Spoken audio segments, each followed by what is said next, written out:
Welcome to This Explainer. Okay, today we're exploring a truly fascinating intersection. We're looking at where hard academic data meets the grand, sweeping art of epic storytelling. I mean, have you ever wondered why certain television series completely take over the world? Why we're so willing to just binge watch hours and hours of empires rising and falling? Well, today we're decoding that exact attraction using actual scientific regression analysis alongside some really stunning historical narratives. Okay. Let's dive right into this. We are looking at a massive global media phenomenon. We aren't just talking about a few successful shows here. We're talking about historical dramas generating billions, yes, literally with a B, billions of views worldwide. So what's the secret ingredient? Are we all just easily entertained, or is there an actual, measurable, psychological formula at play that keeps our eyes totally glued to the screen? So here's our roadmap for today's explainer.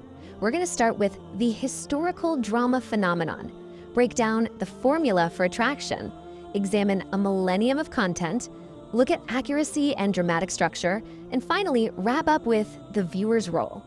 All right, let's kick things off with section 1, the historical drama phenomenon.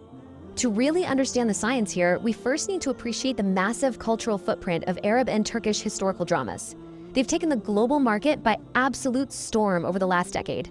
3.3 billion, that is the number of YouTube views the Turkish series Ertugrul reached in just one single year. Let that sink in for a second. 3.3 billion. Or, consider the Arab series Omar. This was an absolutely monumental production that required recreating an entire 7th century Meccan community right on the outskirts of Marrakesh.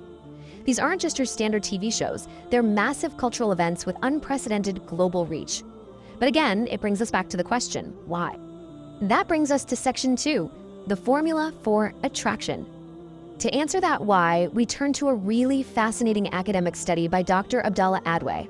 He didn't just go around asking people what they liked. He used quantitative descriptive research to figure out exactly what elements of a show compel us to keep watching. Now, what's really interesting about this slide is his analysis proved that 61.1% of our attraction to a historical drama can be explained by just 5 specific variables. Over 60% of why you can't look away from the screen isn't just some random magic, it's a measurable, cumulative effect of these specific elements working perfectly together. And the regression analysis reveals exactly where the power lies here. The absolute king of attraction is content, making up a massive 34.8%.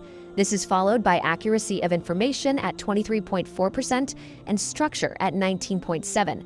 The remaining pull actually comes from the viewer's own background, their education level, and their watching habit, each sitting at 8.7%. Think about that. If producers nail these specific elements, they can literally engineer our attention. Moving on to section 3, a millennium of content. So, since content is responsible for almost 35% of a show's pulling power, we really need to understand what that content actually is. In the case of these wildly popular Arab and Turkish dramas, the wellspring is the vast, epic history of the Islamic world. As the study points out, viewers today are often looking for solutions to their own modern, difficult realities. They're actively seeking out themes of victory, strength, and resilience from the past. High-stakes history, where empires rise and fall, provides this endless source of naturally compelling dramatic content. It speaks directly to modern anxieties and hopes. And this timeline brilliantly illustrates just how deep that well of content actually goes. We're looking at sweeping macro history here.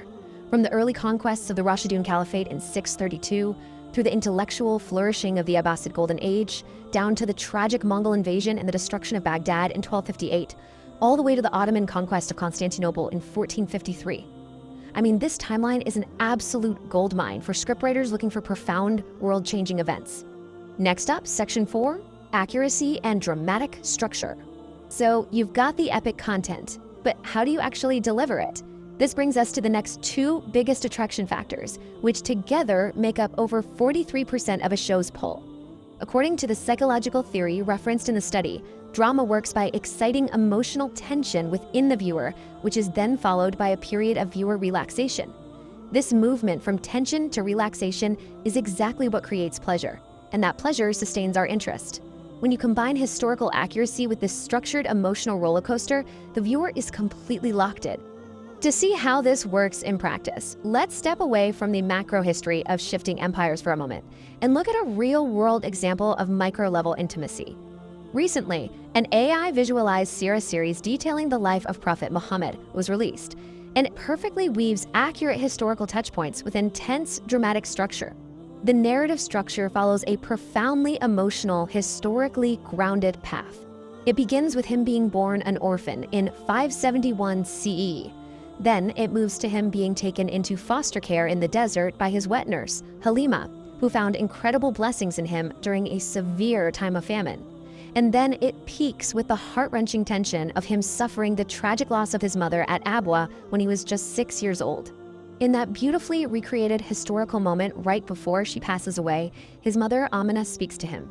She says, "Every living being dies, but my name will be remembered forever, for I gave birth to a pure and righteous child." So the crucial point here is that this exact type of scriptwriting merges rigorous historical accuracy with immense emotional gravity. It provides the exact tension and deeply human connection that the regression analysis proves we naturally crave. Which brings us to Section 5, the viewer's role.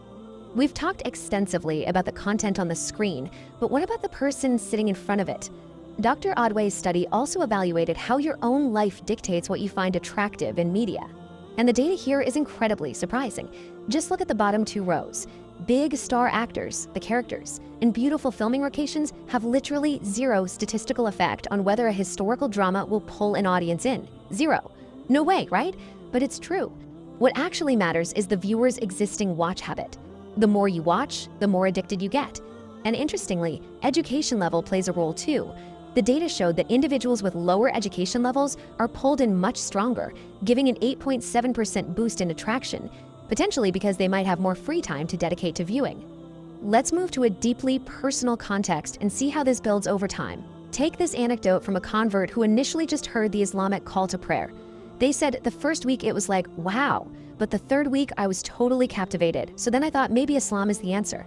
This perfectly illustrates how deeply historical and cultural echoes, whether you're watching them through a dramatic series or experiencing them in real life, can resonate and build this really profound connection over time. And that brings us to our final thought for this explainer. With billions of views and a scientifically proven formula that relies so heavily on the accuracy and deep structural tension of historical content, we really have to ask ourselves, are we just passively watching television? Or, when we hit play, are we actively searching for our own modern cultural identity by immersing ourselves in the glories of the past? Think about that the next time you find yourself absolutely unable to look away from the screen. Thanks so much for joining me today. Keep learning, and I'll see you next time.